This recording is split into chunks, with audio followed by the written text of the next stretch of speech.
पर करीम की बॉडी पड़ी हुई थी, डेड बॉडी।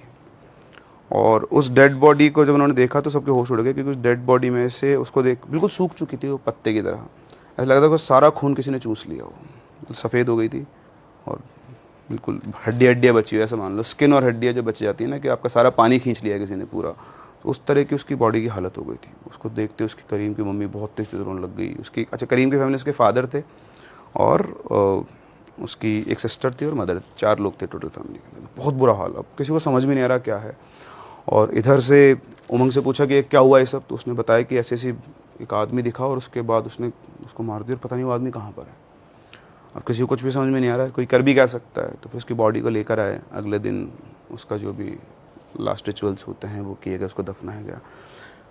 आप सोचो, जिस बंदे ने सब लाइव देखा है उसकी हालत, तो वो तो ट्रॉमा से ही बाहर नहीं आ पा रहा था। उसको समझ नहीं आता कि एक दिन के अंदर अंदर ही क्या हो गया। इधर से उसकी पूरी फैमिली की हालत ख़राब। फिर उमंग को तो इसके घर में गया ये, तो उसके घर वालों ने बहुत संभाला। लेकिन अब जैसे रात को उमंग सोते उसको वो आदमी का चेहरा दिखाई दिया और उसको अपने कमरे में वही स्मेल से आने लग गई। मतलब वो जो स्मेल उस दिन आई थी ना रात को, तो उसको स्मेल आने लग गई। पूरी पूरी रात वो सो नहीं पा रहा था, कि जैसे आंख बंद करा तो उसको आदमी दिखता, खोलता तो कोई नहीं दिख रहा था। तो पूरी रात वो जागा।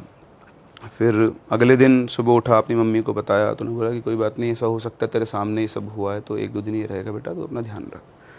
नेक्स्ट डे मतलब रात हुई वापस से, सुबह करीबन 4-5 बजे के आसपास गांव में हल्ला मच गया।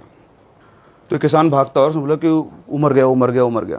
तो सब लोग बोले कौन मर गया? तो बोले वहाँ चलो नदी के किनारे पेड़ पर।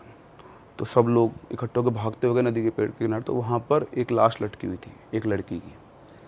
तो सब लोग पहुँचे पास में, तो फिर से उन्होंने देखा तो उस लड़की की लाश भी बिल्कुल जैसे करीम की बॉडी में से उसका भी पूरा खून चूसा हुआ है। और वो लड़की कौन? करीम की बहन। अरे एक दिन में एक ही फैमिली के 2 बच्चे, माँ की हालत फूट फूट के रो। लेकिन अगर कोई शांत था तो था करीम का बाप। वो बिल्कुल पत्थर की तरह शांत था, वो रो भी नहीं रहा था इवन। अच्छा, करीम का जो बाप था उसके बारे में गांव में था कि वो बहुत झगड़ालू किस्म का आदमी था।